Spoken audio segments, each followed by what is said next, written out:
ಗೆಳೆಯರೇ, ನಾವಿವತ್ತು ಹೊಸ ಇಮೇಲ್ ಐ ಡಿನ ಯಾವ ರೀತಿ ಕ್ರಿಯೇಟ್ ಮಾಡ್ಕೋಬೇಕು ಅಂತ ಚರ್ಚೆ ಮಾಡೋಣ. ಯಾವುದಾದ್ರೂ ಬಿಸ್ನೆಸ್ಗಾಗಿರ್ಬೋದು ಅಥವಾ ಯಾವುದಾದ್ರೂ ಒಂದು ಅಕೌಂಟ್ಗಾಗಿರ್ಬೋದು, ನಾವು ಹೊಸ ಇಮೇಲ್ ಐ ಡಿನ ಕ್ರಿಯೇಟ್ ಮಾಡ್ಕೊಳ್ಳೋದು ಹೇಗೆ ಅಂತ ಹೇಳ್ತೀನಿ. ನಮ್ಮ ಫೋನಲ್ಲಿ ಮೊದಲು ಜಿಮೇಲ್ ಆ್ಯಪ್ನ ಓಪನ್ ಮಾಡ್ಕೊಳ್ಳೋಣ. ಇಲ್ಲಿದೆ ನೋಡಿ, ಜಿಮೇಲ್ ಆ್ಯಪ್ನ ಓಪನ್ ಮಾಡ್ಕೊಳ್ಳಿ. ಹೊಸ ಇಮೇಲ್ ಐ ಡಿನ ನೀವು ಕ್ರಿಯೇಟ್ ಮಾಡ್ಕೋಬೇಕು ಅಂದರೆ ಜಿಮೇಲ್ ಆ್ಯಪ್ನಲ್ಲಿ ಮೇಲ್ಗಡೆ ಪ್ರೊಫೈಲ್ ಫೋಟೋ ಮೇಲೆ ಕ್ಲಿಕ್ ಮಾಡ್ಕೊಳ್ಳಿ. ಮಾಡಿದ ನಂತರದಲ್ಲಿ ಇಲ್ಲಿ ನೀವು ಆಲ್ರೆಡಿ ಲಿಂಕ್ ಮಾಡಿರೋಂಥ ಇಮೇಲ್ ಐ ಡಿಗಳು ಇಲ್ಲಿ ನೋಡೋದಕ್ಕೆ ಸಿಗುತ್ತೆ, ಗೂಗಲ್ ಅಕೌಂಟ್ಗಳು. ಈಗ ನೀವು ಹೊಸ ಗೂಗಲ್ ಅಕೌಂಟ್ ಅಥವಾ ಇಮೇಲ್ ಐ ಡಿನ ಕ್ರಿಯೇಟ್ ಮಾಡ್ಕೋಬೇಕು ಅಂದರೆ ಕೆಳಗಡೆ ಪ್ಲಸ್ ಆ್ಯಡ್ ಅನದರ್ ಅಕೌಂಟ್ ಅನ್ನೋವಂಥ ಆಪ್ಷನ್ ಇರುತ್ತೆ, ಅಲ್ಲಿ ಕ್ಲಿಕ್ ಮಾಡ್ಕೊಳ್ಳಿ.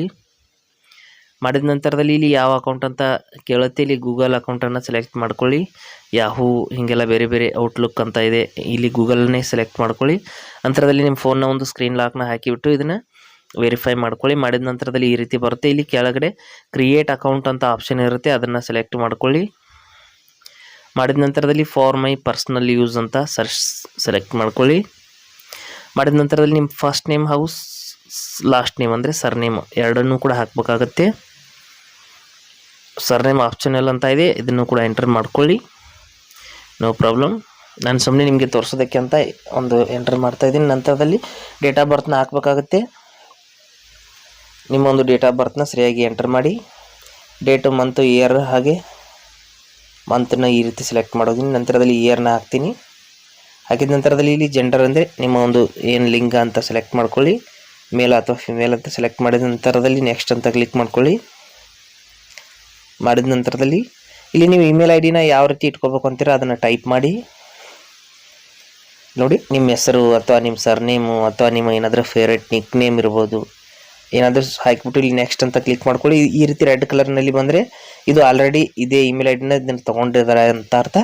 ಮತ್ತು ಸ್ವಲ್ಪ ಚೇಂಜ್ ಮಾಡಿ ಅಥವಾ ಅದರ ಮುಂದ್ಗಡೆ ಏನಾದರೂ ನಂಬರ್ನ ಹಾಕಿ, ನಿಮ್ಮ ಫೇವ್ರೇಟ್ ನಂಬರು, ನಿಮ್ಮ ವೆಹಿಕಲ್ ನಂಬರು ಅಥವಾ ನಿಮ್ಮ ಲಕ್ಕಿ ನಂಬರು ಏನಾದರೂ ಹಾಕಿಬಿಟ್ಟು ನೆಕ್ಸ್ಟ್ ಅಂತ ಕ್ಲಿಕ್ ಮಾಡ್ಕೊಳ್ಳಿ. ಇನ್ನೂ ಕೂಡ ತೊಗೊಳ್ತಾ ಇಲ್ಲ ಸ್ನೇಹಿತರೆ, ಇನ್ನೂ ಸ್ವಲ್ಪ ಏನೋ ಚೇಂಜ್ ಮಾಡಿಸೋಣ.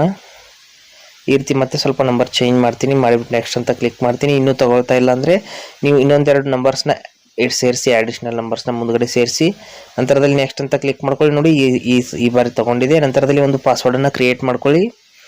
8 ರಿಂದ 10 ಡಿಜಿಟ್ಸ್ನ ಹೊಂದಿರುವಂಥ ಪಾಸ್ವರ್ಡ್ನ ಕ್ರಿಯೇಟ್ ಮಾಡಿ ನೆಕ್ಸ್ಟ್ ಅಂತ ಕ್ಲಿಕ್ ಮಾಡ್ಕೊಳ್ಳಿ. ಮಾಡಿದ ನಂತರದಲ್ಲಿ ನೋಡ್ತಾ ಇರ್ಬೋದು, ಈ ರೀತಿ ನೆಕ್ಸ್ಟ್ ಐ ಡಿ ಅನ್ನೋದು ರೆಡಿಯಾಗಿದೆ. ಇಲ್ಲಿ ನೆಕ್ಸ್ಟ್ ಅಂತ ಕ್ಲಿಕ್ ಮಾಡಿಬಿಟ್ಟು ಒಂದ್ಸಾರಿ ವೆರಿಫೈ ಮಾಡ್ಕೊಳ್ಳೋಣ. ನಂತರದಲ್ಲಿ ಟರ್ಮ್ಸ್ ಆ್ಯಂಡ್ ಕಂಡೀಷನ್ಸ್ಗೆ ಅಗ್ರಿ ಅಂತ ಕ್ಲಿಕ್ ಮಾಡ್ಕೊಳ್ಳಿ. ಇಲ್ಲಿ ಕೆಳಗಡೆ ಅಗ್ರಿ ಅಂತ ಕ್ಲಿಕ್ ಮಾಡ್ಕೊಳ್ಳಿ.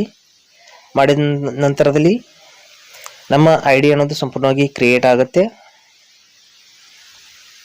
ಇಲ್ಲಿ ನೋಡ್ತಾ ಇರ್ಬೋದು, ಗೂಗಲ್ ಸರ್ವಿಸಸ್ ಅಂತ ಬರ್ತಾ ಇದೆ.